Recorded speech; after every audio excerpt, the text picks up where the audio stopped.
Thank you for joining me. I am now in a position to provide you with an update concerning the police bail conditions that we have been contesting. So just a brief recap. On the 15th of February, myself and Paul Golding were arrested by Bedfordshire Police. We were questioned, we weren't charged, and we were released on police bail.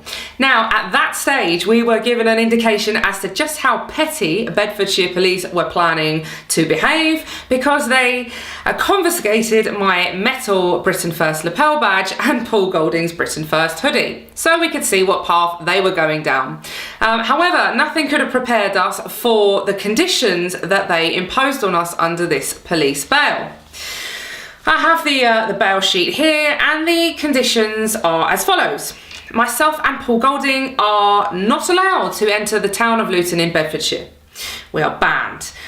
We both, myself and Paul Golding, have to live and sleep at our respective home addresses and make ourselves available for police inspection 24 hours a day, which would of course constitute unlawful house arrest, but we'll get to that in a short while. And the last of the conditions is that both myself and Paul have to report to a London police station every Saturday between 12 and 2 and sign on. Those are the conditions that we were given. So, as you can imagine, we weren't best pleased, and we took this issue straight to the magistrates' court.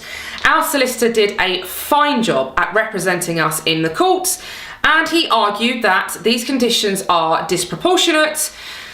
You would expect these conditions to be imposed on a suspected terrorist. But what you are dealing with here are two individuals, the leader and deputy leader of a registered political party, who we haven't been charged, bear that in mind, but we are alleged to have committed the offence of wearing a political uniform. Now, just to put this into perspective, if we were convicted of this, we would be looking at a £100 fine. So these conditions do seem inordinately restrictive, and as I say, our solicitor did a fine job at arguing this case. The CPS represented Bedfordshire Police in this matter to argue that they felt all of these conditions were absolutely relevant and not at all disproportionate.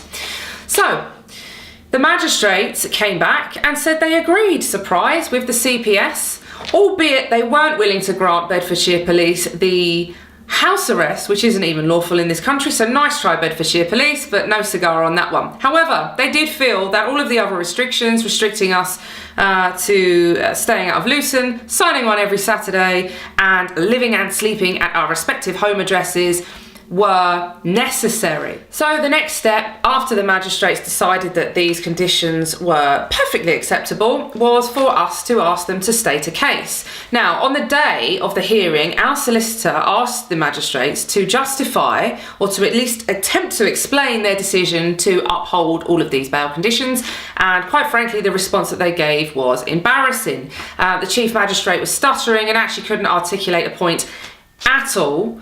You could tell it was just left-wing bias. And in fact, the CPS, who was acting on behalf of Bedfordshire Police, openly admitted that the only reason we are imposing these restrictions on Paul Golding and Jayda Fransen is to restrict their political activity and prevent them from travelling the country so that they can't carry out any political duties.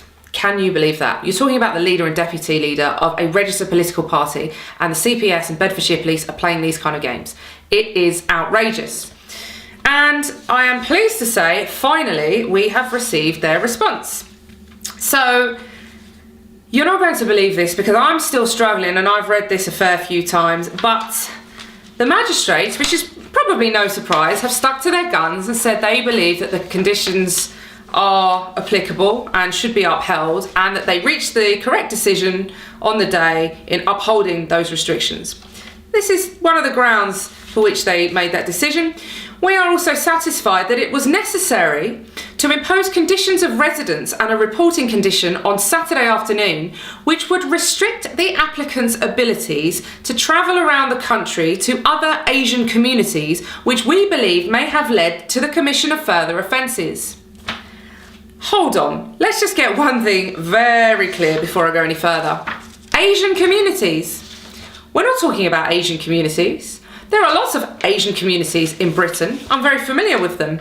I was in one of them just the other day. I was in Southall, which has a very high population of Asian Sikhs.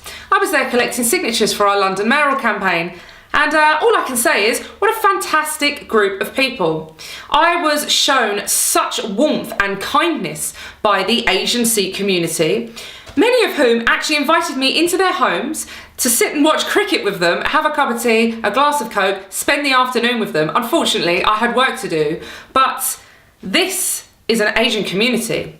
What we are talking about and what the magistrates are talking about is a Muslim community. And all I've ever known in those kind of communities is hostility, being spat at, being sworn at, having missiles thrown at me, and now being barred. So, let's not mince our words here, because I'm sick of this, okay? The media, the left wing, and apparently now the British judiciary are all happy tarring everyone with the same brush.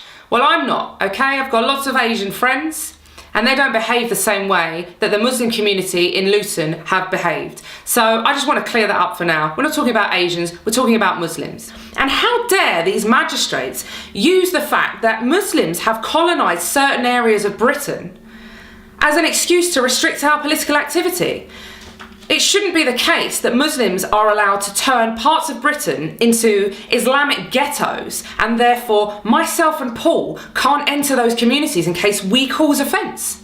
It's absolutely ludicrous. And this is what we are dealing with. This is what we have to contend with. In any event, they have said that they're happy with the decision they reached. So our solicitor has asked them, this is a draft case status that they've provided. Is this the final version that they intend to rely on in the High Courts? We're waiting for their answer on that, and I eagerly await their response. However, of course, this issue is now academic, because on the day when we went to the Magistrates Court in order to have these restrictions lifted, the CPS, on behalf of Bedfordshire Police, made a representation to the judiciary to say, and these were his words, I quote, "The person who granted police bail to Jayda Fransen and Paul Golding on the 15th of February hit the wrong button. They were supposed to have clicked the end of March, instead they clicked the end of May. So in actual fact, the bail conditions were only supposed to last until the end of March. Somebody made a mistake and clicked May instead." Now, one might expect the magistrates to take this into account when coming to their decision, given that it was a few days after we were arrested that we went to court, so towards the end of February, and the CPS made a representation to the magistrates to say, look, these conditions are only for just over a month, and then they're finished. They're not until the end of May. So one would expect that the magistrates would have taken this representation into account when making their decision, because they would have thought, okay, well actually these aren't until the end of May, and of course Mr. Golding and Miss Fransen would be most displeased if they were bound by these conditions until the end of May, but it is in fact just over a month, so that does change things somewhat. And I expect that's why the CPS raised this issue very early on in the hearing. So on that basis, given that the 31st of March has been and gone, and time has passed, these are the bail conditions. This is the sheet that outlines all of the restrictions that they imposed on myself and Paul, and I guess we're done and dusted with those now. Paul and I consider ourselves released from police bail. I'm sure those of you watching will agree. What's the alternative here? The alternative is that the CPS, on behalf of Bedfordshire Police, made a false representation to the judiciary in court, saying that the bail conditions were only applicable until the end of March instead of the end of May, and that was a lie, just so that they could get the conditions upheld? Surely not. Surely not. Surely the Crown Prosecution Service and Bedfordshire Police would not stand up in court and lie to the judiciary to get their way. I cannot believe that they would go that far. Of course not. So, the great news is we're released from bail, no charges have been brought about, and we're free to carry on with our political activity. I would suggest in the future that Bedfordshire Police refrain from harassing the leader and deputy leader of a registered political party and allow us to carry out our lawful activity. We haven't spent a great deal of time in Luton, and given that we have adhered to the conditions that are now expired as of the end of March, we have stayed out of Luton for some time. However, It would be necessary, if we were harassed by Bedfordshire Police, for us to turn our attentions back to Luton. And given that we have an ever-growing team of activists, we would be very happy to dispatch them to Luton on a weekly basis to make sure everybody knows that as a political party, we will not be silenced, we will not be bullied, we will exercise our democratic right to protest. We are standing in the London mayoral elections. I'm standing in the Assembly. Paul is standing for London Mayor, and we intend to take London by storm. So stay tuned for lots more activity, which we will be attending.